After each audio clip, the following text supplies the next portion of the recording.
Face to face I found my pain beneath the lies and broken dreams. Lost the love I had in me, it tore me apart, fade away. I felt so lost but I held on to what I had. For what it's worth, if you're feeling low, just know that you can, yes you can. There's life in love that you hold. Rise above and let it glow. Just know that it's never too late to make a change. Crash and burn, I found myself beneath the emptiness. Wanting more, I let it go. Holding on to love, breaking through, I feel alive. For once in my life I'ma live by the want to be all I can. Let the rest just crash and burn. Crash and burn. Ooh, oh, ooh, oh, let it crash and burn. This one for the person who feels alone. This one for the hero who has no home. This one for the one who live for hope. Changing better days. Pick your head up, keep on fighting, living, loving. Make your mind up. If you want it, take it, fly away, soaring high above the clouds. Hear the voices calling out. Oh, you want love. Crash and burn, I found myself beneath the emptiness. Make your mind up. Wanting more, I let it go. Holding on to love, breaking through, I feel alive. For once in my life I'ma live by the want to be all I can. Let the rest just crash and burn.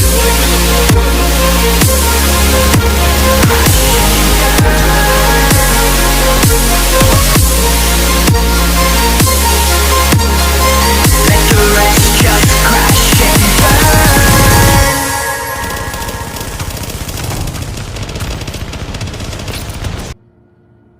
Hey guys, I'm Clint Flair Woo and welcome back to another Division build video, and this is a blast from the past build. This is something I put together a few months back, and I use it sometimes in Skirmish and Last Stand, and it absolutely wrecks. So I thought what I'd do, I'll put it back together again, play it for a few games Skirmish, a few games Last Stand, see how I got on, and guys, it is an absolute beast.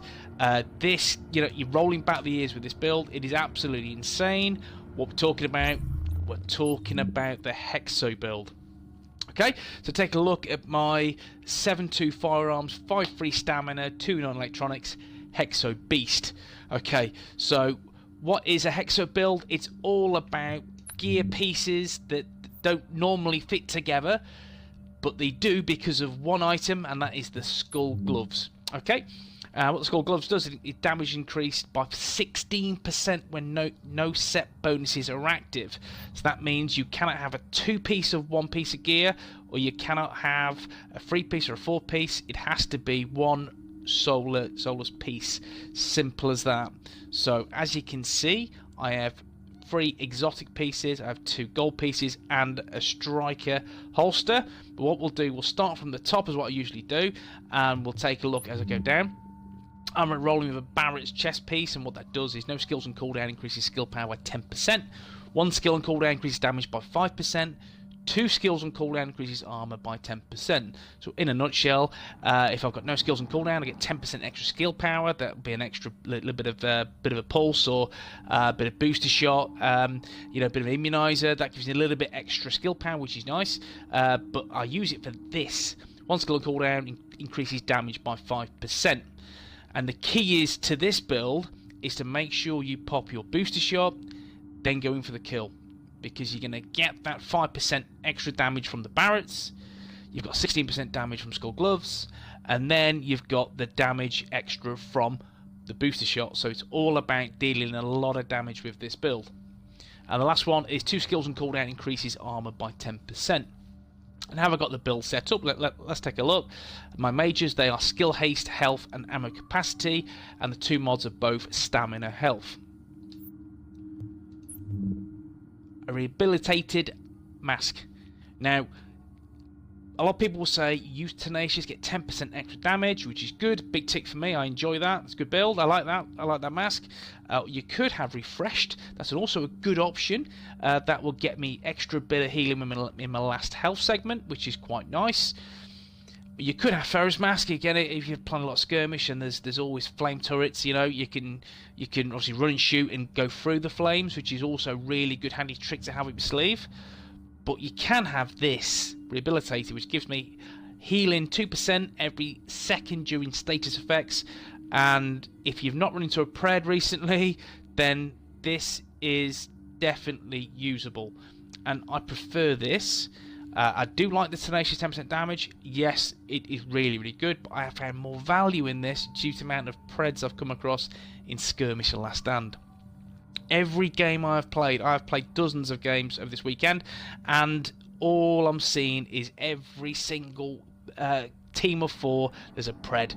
Simple as that. So I've used this to great effect.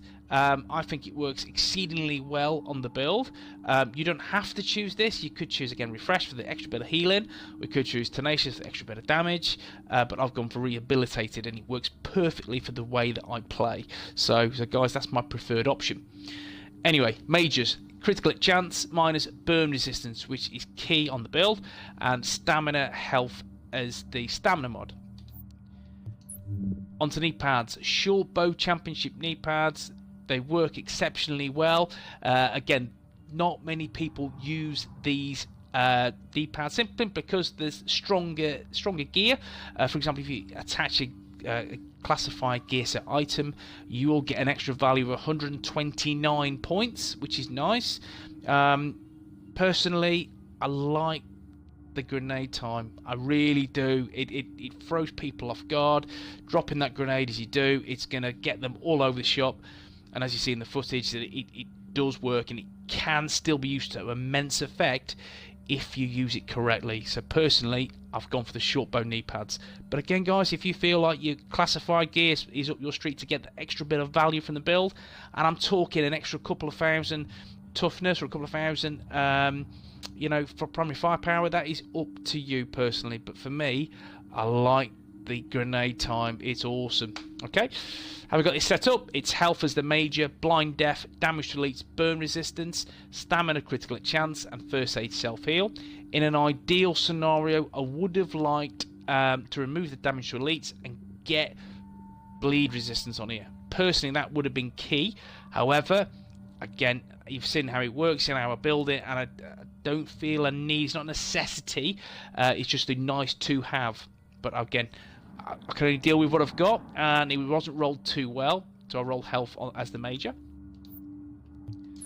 Onto the holster. It's striker holster, and it's completely maxed other than the armor, and 4% critical hit chance, and a first aid self heal mod. The skull gloves, fully maxed these are, other than the armor. SMG damage, critical hit chance. That's the only way to run with an SMG build.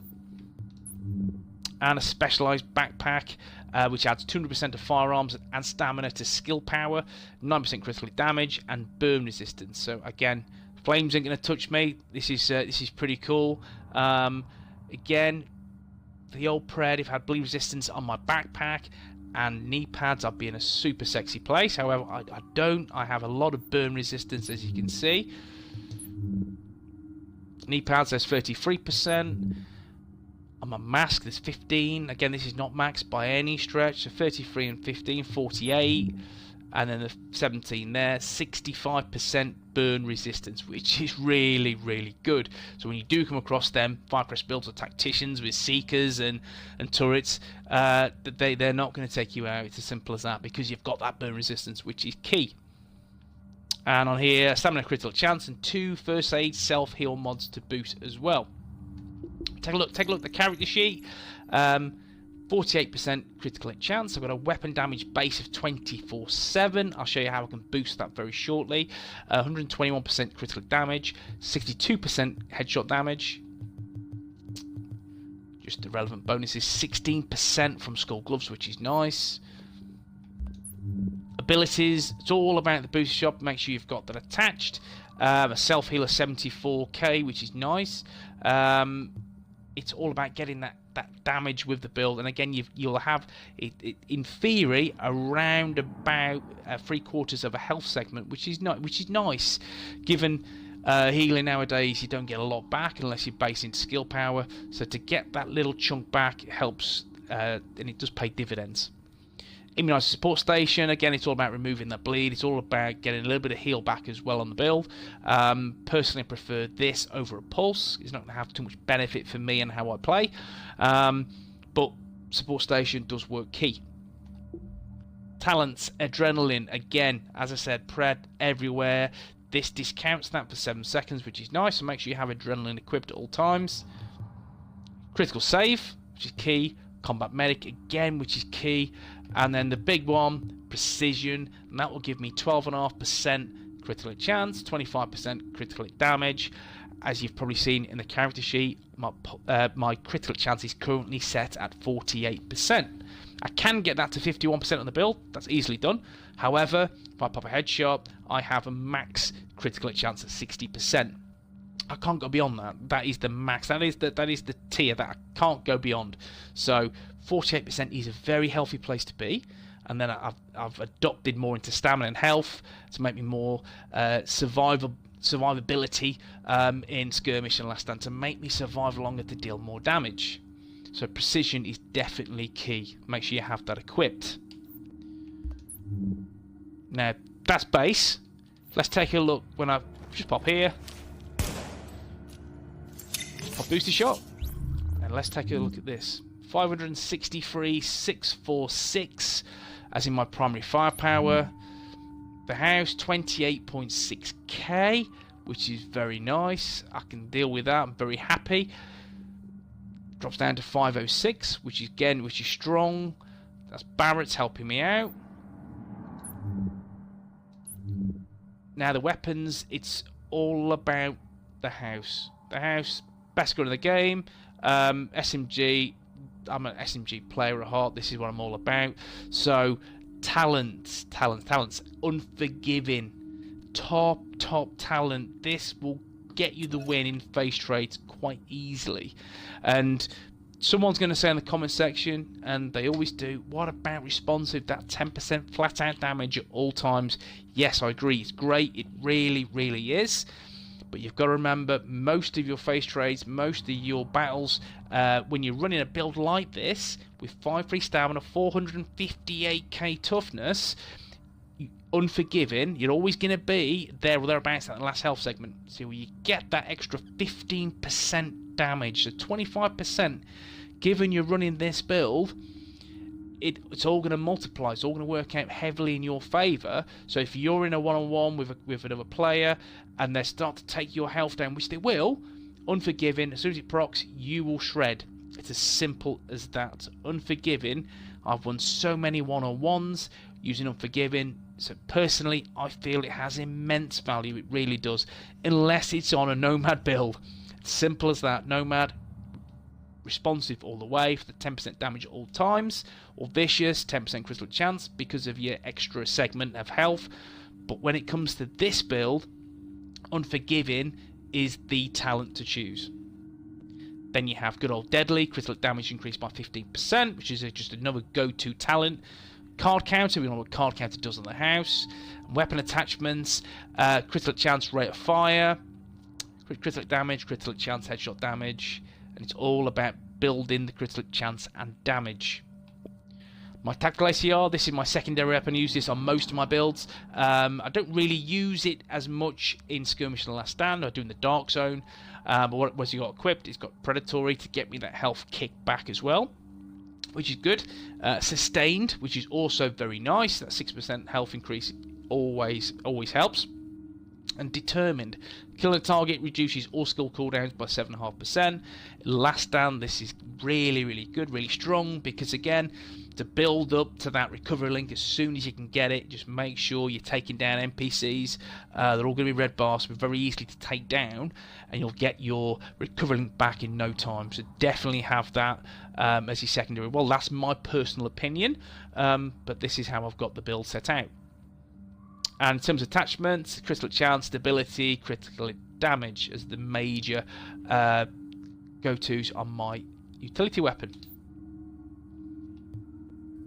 Cool, this is the build, this is the one. I mean, I thoroughly enjoy rolling with this. It's not everyone's cup of tea. I thoroughly understand that you know, if you don't want to go back to early old school days of the Division, then don't worry about it. Use Pred, use Nomad, use whatever you feel comfortable with, but this is a kick-ass build that deals insane burst damage. And then you've got the kick from Unforgiving, you're going to wreck. It's as simple as that. You're dealing a silly amount of damage with this build, and if you've got someone who's got a tasty pulse on your team, then you are the MVP. It's as simple as that. I hope you enjoyed the video. This is my Hexo build for towards the end of 1.8.3. It's all about the Christmas build with the Christmas mask, which I'm loving, the Stripes mask. If you've enjoyed it, if you have, drop a like. If you want to see more Division content, then smash the subscribe button. Thank you very much, peeps, and I'll see you soon in the DZ. Take it easy.